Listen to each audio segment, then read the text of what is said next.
כשר הביטחון לשעבר, אני אחראי לכל מה שאירע, מתחילת תפקידי בחודשים שלפני המלחמה ועד לסיום תפקידי בחלוף למעלה משנה מתחילת המלחמה.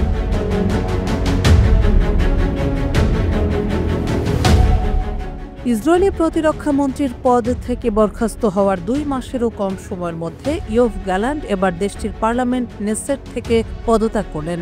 এ তথ্যটি জানিয়েছে বার্তা সংস্থা রয়টার্স। এতে বলা হয়, স্থানীয় সময় 1 জানুয়ারি বুধবার এক ভিডিও বার্তায় খোদ গ্যালান্ট এ ঘোষণা দেন।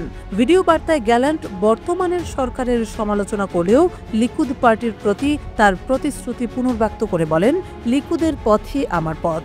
পরে গ্যালান্ট তার পদত্যাগের ঘোষণা দিয়ে বলেন, তিনি নেসেট তথা পার্লামেন্ট স্পিকারকে তার সিদ্ধান্ত সম্পর্কে অবহিত করবেন। তিনি বলেন, এটি পাবলিক সার্ভিসে তার ৪৫ বছরের কর্মজীবনের বৃহত্তর যাত্রার একটি অংশ, তবে তা এখনও শেষ হয়নি। ইসরায়েল রাষ্ট্রের জন্য কাজ করাই আমার জীবনের লক্ষ্য, আগেও ছিল, ভবিষ্যতেও থাকবে। শুধু বলতে চাই, আমি ফিরে আসব। গ্যালান্ট তার বক্তব্যের এক পর্যায়ে বলেন, যুদ্ধক্ষেত্রের মতো জনসেবার ক্ষেত্রেও মাঝে মধ্যে স্থির হয়ে পরিস্থিতি মূল্যায়ন করা ও লক্ষ্য অর্জনের জন্য একটি দিক বেছে নেওয়া প্রয়োজন। প্রধানমন্ত্রী নেতানিয়াহু ও সরকারের কট্টরপন্থী সদস্যদের বিরুদ্ধে নিজের মতামত প্রকাশ করায় একাধিকবার আলোচনায় এসেছেন গ্যালান্ট। কয়েক মাস আগে ইসরায়েল সংবাদ মাধ্যমের বরাতে জানা যায়, ইসরায়েলের প্রধানমন্ত্রী বেনিয়ামিন নেতানিয়াহু ও ইসরায়েলের সাবেক প্রতিরক্ষা মন্ত্রী ইয়োভ গ্যালান্টের মাঝে বাকবিতণ্ডা হয়েছে। তখন ফিলিস্তিনের গাজায় যুদ্ধবিরতি ও হামাসের হাতে থাকা জিম্মিদের উদ্ধারের বিষয়ে কথা বলতে গিয়েই মূলত তর্ক বিতর্কে জড়ান দুজন।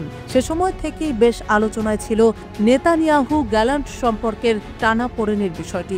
এরপর গাজায় যুদ্ধ পরিচালনার পদ্ধতি নিয়ে দীর্ঘদিনের মতপার্থক্যের কারণে গ্যালান্টকে গত নভেম্বরে বরখাস্ত করেছিলেন খ্যাপাটে প্রধানমন্ত্রী নেতানিয়াহু। তবে নির্বাচিত পার্লামেন্ট সদস্য হিসেবে নেসেটে নিজের আসন ধরে রেখেছিলেন গ্যালান্ট। তবে এবার সেই পদ ত্যাগ করছেন তিনি। এর আগেও প্রধানমন্ত্রীর বিচার বিভাগীয় সংস্কার আইনের বিরোধিতা করায় 2023 সালের মার্চে প্রথম বহিষ্কার হন গ্যালান্ট। সে সময় এই ঘটনা তোলপাড় সৃষ্টি করে। ব্যাপক প্রতিবাদের মুখে তখন গ্যালান্টকে পদে বহাল রাখতে বাধ্য হয় ইসরায়েলি প্রশাসন।